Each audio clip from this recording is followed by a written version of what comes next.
421 Sebaiknya Anda segera meninggalkan Tuan Huo.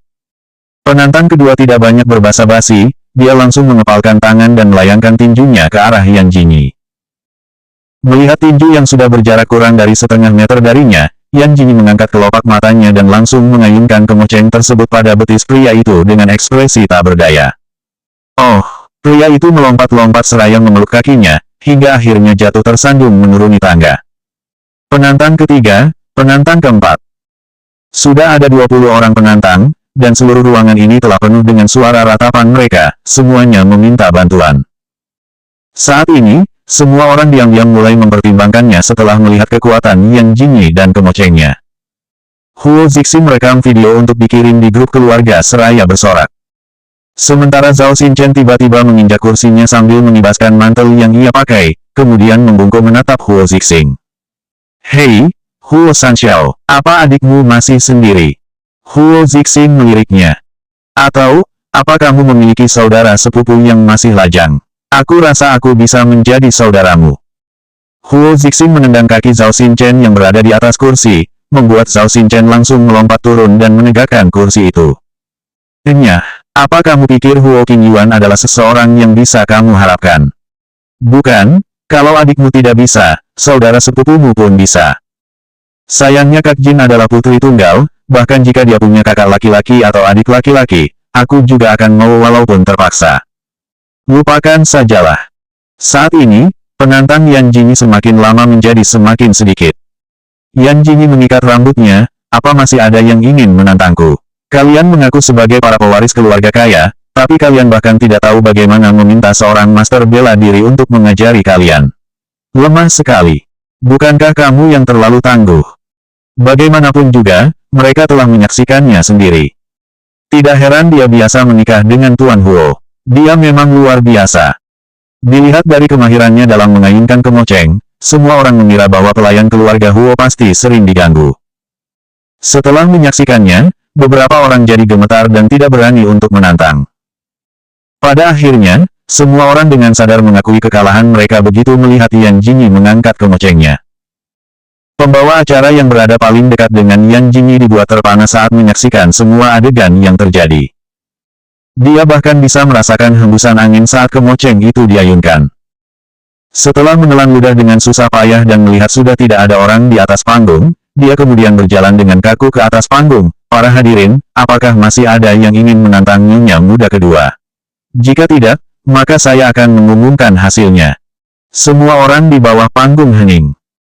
Baik, kalau begitu nyonya muda kedua menjadi pemenang kali ini. Semua hal yang telah dipertaruhkan akan menjadi milik nyonya muda kedua. Yan Jingyi tersenyum dengan alis terangkat. Dia sudah tak sabar untuk menukar semua barang itu menjadi uang. Dia memutuskan akan mendirikan sebuah rumah untuk menyimpan semua uangnya setelah bentengnya dibangun. Dia hanya akan merasa lebih bahagia saat melihat uang tunai. Sejak saat ini, nyonya muda kedua telah meninggalkan kesan yang mendalam pada sekelompok pewaris kaya di Senjing. Kak Jin, pesta topeng akan segera dimulai. Apa kamu ingin bergabung? Zhao Xinchen menatap Yan Jingyi seolah-olah dia telah melihat peri yang turun ke bumi, kelopak matanya enggan berkedip. Yan Jingyi sangat puas dengan apa yang telah ia dapatkan hari ini, sehingga dia hanya ingin pulang dan menghitung semua totalnya. Mendengar ini, dia sontak menggelengkan kepalanya. Tidak, ucapnya yang kemudian mengulurkan tangan dan menepuk bahu Zhao Xinchen. Adik kecil, bersenang-senanglah. Zhao Xinchen tanpa sadar bergidik. Oke. Huo Zixing keluar lebih dulu untuk menyalakan mobil, sedangkan Yan Jingyi mengobrol sebentar dengan Zhao Xinchen. Begitu sampai di tangga lantai 4, suara laki-laki asing tiba-tiba terdengar. Nyonya muda kedua, tolong tunggu sebentar. Yan Jingyi menoleh dan mendapati orang yang memanggilnya adalah seorang pria muda. Nyonya muda kedua, Tuan saya menyarankan agar Anda segera meninggalkan Tuan Huo, beliau tidak suka memukul wanita. 422 Huo Eranjing sudah bisa menggodaku sekarang. Apa tuanmu menyukai Huo Zixing? Tak disangka Yan Jingyi tiba-tiba mengatakan hal seperti itu. Pemuda itu tertegun sejenak sebelum menjawab, Tuan saya memiliki orientasi seksual yang normal. Jika dia normal kenapa kamu mengatakan semua omong kosong ini padaku? Suruh bosmu untuk mengatakan padaku sendiri jika dia menyukai Huo Zixing. Setelah itu, Yan Jingyi mengomel lagi, kamu pikir siapa dirimu? Apa kamu pikir dengan kamu menyuruhku pergi maka aku akan pergi? Kamu pikir aku tokoh protagonis wanita dalam drama? Bilang pada tuanmu, kalau kulitnya terasa gatal, pergi saja ke tempat yang sejuk sana. Setelah kata-katanya selesai, dia langsung berbalik pergi tanpa menoleh ke belakang lagi. Pria muda itu hanya berdiri bengong di pintu masuk tangga seraya menatap kepergian Yan Jingyi. Nyonya muda kedua keluarga Huo tampaknya lebih kuat dari penampilan luarnya. Dia tidak bisa menahan kekhawatirannya, bisakah nona muda melawannya? Apa tuan akan membunuh nyonya muda kedua setelah mendengar kata-kata ini? Sebelum keluar dari pintu masuk, Yan Jingyi berbalik dan mendekati pria muda yang menjadi penjaga. Hei, bagaimanapun juga ini adalah tempat berkumpulnya para orang kaya, jangan biarkan para pecundang masuk begitu saja. Aneh rasanya. Penjaga itu tampak bingung. Kapan mereka memasukkan pecundang? Nona, saya tidak tahu siapa yang Anda bicarakan. Kami. Dia memakai setelan garis abu-abu dan hitam. Dia lebih pendek dan lebih putih darimu. Tuannya belok dan naksir suamiku. Jangan biarkan psikopat macam ini masuk lagi lain kali. Setelah itu dia melambaikan tangannya. Kenapa deskripsi ini terdengar? Raut wajah penjaga tersebut langsung berubah ketika memikirkan sesuatu. Diam-diam, dia mengacungkan jempolnya ke arah punggung Yan Jingyi. Yan Jingyi sudah menunggu lama di pintu keluar, tapi Huo Zixing masih belum terlihat juga. Huo Zixing mau cari mati lagi. Saat dia sedang merutuk dalam hati, sebuah mobil hitam yang tampak familiar tiba-tiba berhenti di hadapannya. Yan Jingyi tanpa sadar bergerak selangkah untuk melihat plat nomornya. Oh, bukankah ini mobil Huo Eranjing? Dia tiba-tiba tersadar, kenapa Huo Eranjing ada di sini. Ketika pintu dibuka, udara hangat dari dalam mobil langsung menerpa wajahnya.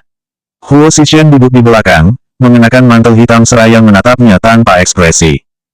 Selain dia, hanya ada sopir di dalam mobil. Tidak ada Huo Zixing. Tuan Huo secara khusus datang ke sini untuk menjemputku. Yan Jingyi masuk ke dalam mobil dan menutup pintu, kemudian mengedipkan mata pada Huo Zixing. Istriku, sepertinya kamu sudah bersenang-senang. Ya, apa Huo Zixing yang bilang padamu kalau aku di sini? Huo Zixing tidak menjawab pertanyaannya, apa yang ingin kamu lakukan dengan begitu banyak uang yang kamu dapatkan itu? Tentu saja membuat benteng, maksudku, aku ingin membangun rumah di tanah yang kamu sewakan itu. Ku dengar, istriku berencana untuk menari striptease. Saat Huo Zixing mengatakan ini, entah kenapa Yan Jingyi merasa menggigil. Dia bergidik merinding, aku bercanda. Aku bisa mengalahkan para pecundang itu hanya dengan satu jari. Sampai di titik ini, dia mencondongkan tubuhnya lebih dekat pada Huo Zixing. Tuan Huo, bertarunglah denganku, maka aku akan menari telanjang untukmu. Sang sopir diam-diam mengangkat kaca penyekat. Jika aku tahu lebih awal, aku tidak akan mau mengemudi tanpa asisten Wen.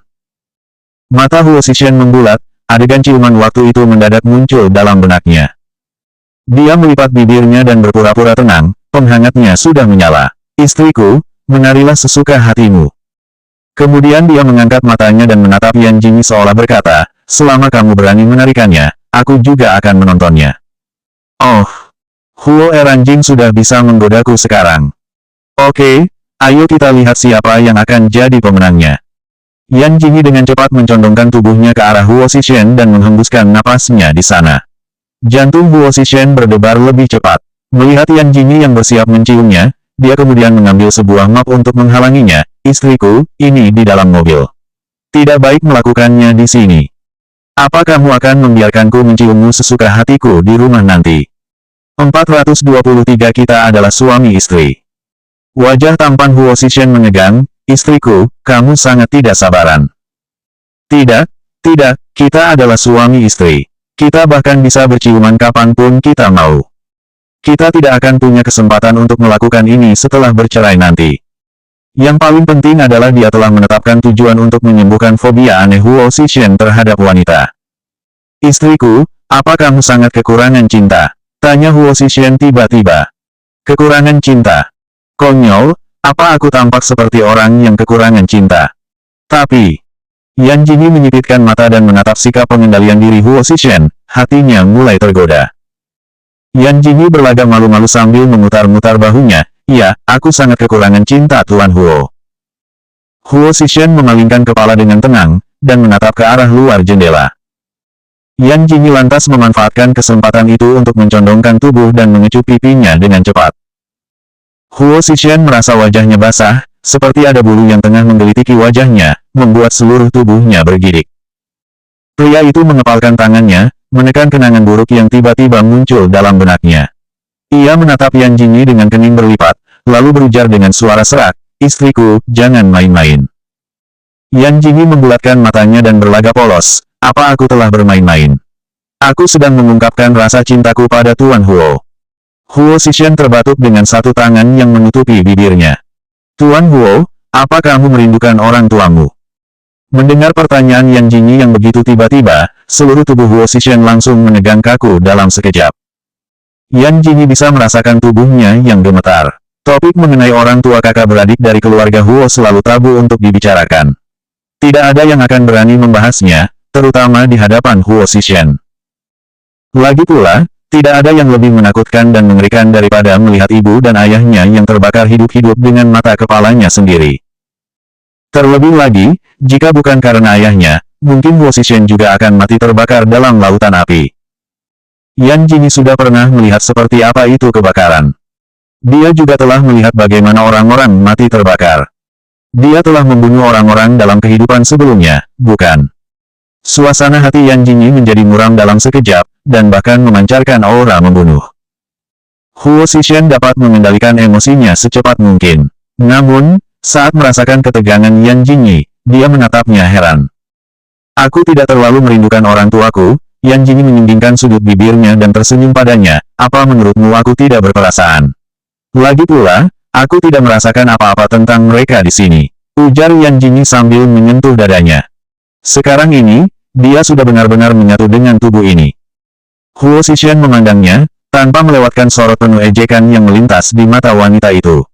Dia tiba-tiba membuka mulut, "Kamu hanya punya keluarga Huo, itu sudah cukup." Yan Jingyi mengerlingkan matanya, "Tuan Huo, sebenarnya maksud dari kata-katamu adalah cukup kamu yang ada dalam hatiku, kan?" Huo Zixuan mendengus dingin dan mulai memejamkan matanya. Cih, sangat membosankan. Ketika keduanya sampai di rumah, ketika kakak beradik Huo juga ada di sana. Huo Chengyu tampak tengah memegang buku kedokteran di tangannya. Huo Zixing bermain game, sedangkan Huo Qingyuan terus melihat ke arah luar pintu dari waktu ke waktu, dan akhirnya senyum pun terulas di wajahnya begitu melihat sang kakak ipar kedua. "Kakak kedua, kakak ipar kedua, kalian sudah pulang. Kakak ipar kedua, aku sudah mendengar kekuatan kakak ipar kedua dan keberhasilanmu memenangkan banyak uang malam ini. Apa aku bisa belajar bela diri dengan kakak ipar kedua?" Yan Jingyi mulai menyentuh seluruh tubuh Huo Qingyuan dengan sangat serius, memeriksa tulang-tulangnya. Setelah beberapa saat, dia mendorong Huo Qingyuan dengan jijik, "Sudah terlambat. Ah, kualitas tulangmu buruk, usiamu juga terlalu tua. Aku hanya ingin mempelajari beberapa keterampilan bela diri, bukan untuk menjadi petarung profesional." Huo Qingyuan memukul dadanya seraya menghentakkan kaki setelah melihat video yang dikirim oleh kakak ketiganya di grup. Dia tiba-tiba menyesal karena tidak ikut belajar bela diri bersamanya saat kecil dulu. Betapa menariknya menjadi ahli bela diri. 424 mengatur kencan buta untukku. Yan Jingyi mengabaikan tatapan penuh harap Huo Qingyuan, bersih-bersih dan pergi tidur sana. "Kamu sudah jelek, kamu akan lebih jelek nanti kalau tidak merawat dirimu dengan baik." "Jelek?" Huo Qingyuan tanpa sadar menunjuk hidungnya sendiri. "Kakak ipar kedua mengataiku jelek. Kakak ipar kedua benar-benar menganggapku jelek. Kakak ipar kedua, kecantikan seperti apa yang kamu suka?" Wajah Shen Yan tiba-tiba muncul dalam benaknya. Yan Jingyi tersenyum hingga matanya menyipit, suaranya menjadi lebih lembut, seperti kakak ipar pertama. Huo Chengyu yang sedang membaca buku tak bisa menahan diri untuk tidak memperhatikan Yan Jingyi. Zhuang Heng yang sudah lama tidak muncul di hadapan Yan Jingyi sejak minggu pertama kepulangannya, kini tiba-tiba meneleponnya. "Lada kecil, hari ini adalah hari ulang tahunku. Ibuku sangat ingin bertemu denganmu." Yan Jingyi memutar bola matanya, "Apa hubungannya hari ulang tahunmu dengan ibumu?" "Aku tidak mau. Lada kecil, kita sudah lama tidak bertemu. Apa kamu tidak merindukanku?" "Tidak." Suara Zhuang Heng terdengar sangat sedih, "Tapi aku merindukanmu setengah mati. Aku selalu ingin pulang dan melihatmu saat aku syuting di tempat yang terpencil kemarin. Tapi manajerku yang kejam itu melarangku. Yan Jingyi tidak menjawab, dia sedang menonton TV di kamarnya dan menghidupkan pengeras suara ponsel. Di cuaca yang sangat dingin seperti ini, bukanlah lebih baik menonton TV di rumah. Kenapa aku harus pergi ke acara ulang tahun seorang idiot? Lada kecil, ayolah, ibuku orang yang sangat sulit. Jika kamu tidak datang, dia akan mengatur kencan buta untukku. Ya sudah, pergi saja. Jawab Yan Jingyi acuh tak acuh. Di ujung lain, suara gertakan gigi Zhuang Heng terdengar jelas, aku akan memberimu 200.000 yuan. Datanglah ke acara ulang tahunku hari ini dan bantu aku berbohong pada ibuku. Sontak, Yan Jingyi langsung menyingkap selimut tipisnya dan bangkit, sepakat. Kak Heng, kamu ingin aku berdandan seperti wanita elegan yang berkelas, wanita lembut dan penuh perhatian, atau wanita tangguh dan kejam? Di ujung sana, suara Zhuang Heng terdengar agak malu-malu, selama itu adalah lada kecil, aku akan selalu suka bagaimanapun dirimu. Yan Jingyi sedang memilih pakaian, aku akan berpenampilan seperti tipe yang ibumu suka. Ibuku menyukai apapun yang kusukai. Oh. Pada akhirnya, tatapannya tertuju pada celana jeans dan sweater. Akhir-akhir ini, dia sangat menyukai gaya kasual, karena dia merasa seperti seorang mahasiswa saat mengenakannya. Ini adalah kunjungan pertama Yan Jingyi ke rumah Zhuang Heng, yang merupakan sebuah apartemen luas dengan desain eksterior modern. Terlepas dari betapa bodohnya Zhuang Heng, dia punya selera yang bagus dalam memilih rumah. Ketika Yan Jingyi mengeluarkan ponselnya dan mengambil beberapa foto, kebetulan Zhuang Heng juga keluar rumah mengenakan sandalnya. Begitu melihat Yan Jingyi, dia langsung merentangkan tangannya dan bersiap untuk memeluknya, tapi Yan Jingyi dengan cepat menghindar. Setelah hanya bisa memeluk udara kosong, Zhuang Heng merapikan pakaiannya. Lada kecil, kamu sangat pelit. Kamu bahkan tidak mau memelukku. Jaga jarak dariku. Lupakan saja. Lada kecil, hadiah apa yang sudah kamu siapkan untukku? Hadiah. Yan Jingyi mengerjap bingung. Dia sudah memintaku datang untuk membantunya menghadapi ibunya, kenapa masih mau hadiah lagi? Lada kecil, apa kamu bahkan tidak menyiapkan hadiah ulang tahun untukku? Ujar Zhuang Heng seraya melebarkan matanya, seolah-olah Yan Jingyi telah melakukan suatu kejahatan. Yah, tidak sopan sekali jika tidak menyiapkan hadiah untuk orang yang berulang tahun. Yan Jingyi berpikir sejenak, kemudian mengeluarkan sepotong coklat dari dalam tasnya. Nah, ini adalah hadiah ulang tahun dariku untukmu. Ini diimpor dari luar negeri, kualitasnya terjamin. Zhuang Heng menatap sepotong coklat yang ada di telapak tangannya dengan tatapan kosong, hanya ini. Yan Jingyi mengangkat alisnya dan berkata, kenapa, kamu tidak suka? Lada kecil, kamu datang ikut merayakan ulang tahunku saja sudah menjadi hadiah paling besar untukku. Ayo kita masuk, masakan bibi di rumah kami sangat enak. 425 memiliki putra yang naif. Dekorasi interior apartemen ini memiliki nuansa gaya industrial. Begitu masuk, Yan Jingyi langsung bisa mencium aroma makanan yang begitu kuat. Di atas sebuah meja kayu besar, sudah ada berbagai jenis hidangan yang disajikan. Yan Jingyi mengendus hidungnya agak kuat. Bagaimana? Zhuang Heng meletakkan tangannya di pinggang dengan ekspresi bangga, bukankah makanan yang dimasak bibi kami sangat enak? Lada kecil, selama kamu menikah denganku, kamu bisa makan makanan enak ini setiap hari. Yan Jingyi meliriknya dalam diam, tidak perlu. Mana ibumu? Senyum Zhuang Heng lenyap dalam sekejap, dia terlihat jelas tidak senang, masih mandi di kamarnya. Hah! Pria itu kemudian membawa Yan Jingyi berkeliling sebelum keduanya duduk di sofa dan menonton film kartun. Tiba-tiba, suara seorang wanita parubaya terdengar dari arah belakang mereka. Xiao Heng, apakah gadis yang kamu bicarakan itu sudah datang? Ini dia. Yan Jingyi pun langsung berbalik dan melihat wanita parubaya di belakangnya. Wanita itu memakai pakaian merek terkenal, dengan rambut bergelombang dan riasan di wajahnya yang membuatnya terlihat cukup modis. Hanya saja, tatapannya terlihat sedikit angkuh, membuat orang merasa sangat tidak nyaman melihatnya. Kamu Yan Jingyi. Yan Jingyi mengangguk dan berusaha bersikap sopan, halo, bibi. Ku dengar film yang kamu bintangi cukup populer, dan nyonya muda kedua juga berinvestasi di film itu. Yan Jingyi kembali mengangguk. Kamu harus berterima kasih kepada Xiao Heng kami. Jika bukan karena popularitasnya yang berhasil membuat film itu populer, kamu juga tidak akan terkenal dalam waktu yang singkat. Apakah Ibu Zhuang Heng memang orang yang kejam dan sarkas? Pasti tidak mudah memiliki putra yang naif. Bu, bersikap baiklah pada lada kecil. Aku juga tidak akan mau berperan sebagai biksu jika tidak ada lada kecil. Ibu Zhuang Heng memelototi sang putra sambil menarik jubahnya. Namaku Zhuang Lijuan. Kamu pasti sudah mendengar tentangku. Aku adalah kepala grup tari lokal yang terkenal. Kening Yan Jini berkerut. Maaf, saya belum pernah mendengarnya. Wajah Zhuang Lijuan tampak tidak senang. Apa wanita ini sengaja? Dia beralih memandang Zhuang Heng. Nak, coba lihat ayahmu sudah datang belum? Raut wajah Zhuang Heng terlihat semakin keruh. Dia mendengus dingin. Tidak mau. Bukankah Zhuang Heng bilang hanya punya orang tua tunggal? Sejak kapan dia punya ayah? Yan Jini tak bisa menahan diri untuk tidak melihat Zhuang Heng lagi. Benar, mereka pasti bercerai karena temperamen buruk wanita tua ini. Ayah Xiao Heng bukanlah orang sembarangan seperti dirimu ini, jadi jaga sikapmu nanti. Andai saja Zhuang Heng tidak mengancamku, aku juga tidak akan membiarkanmu datang.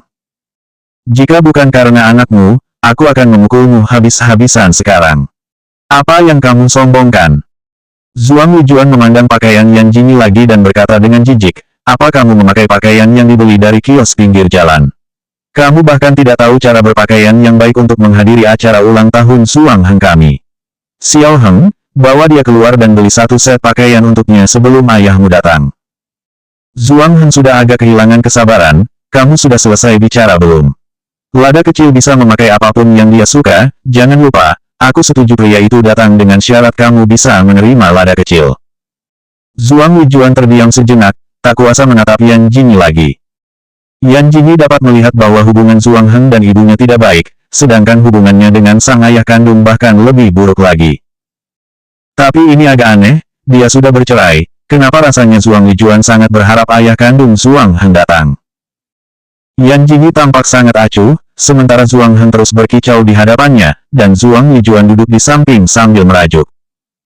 Setelah beberapa lama, bibi yang menunggu di luar bergegas masuk dengan bersemangat, Nyonya, Tuan sudah datang. Selanjutnya bab 426 pemimpin kelompok bandit lain.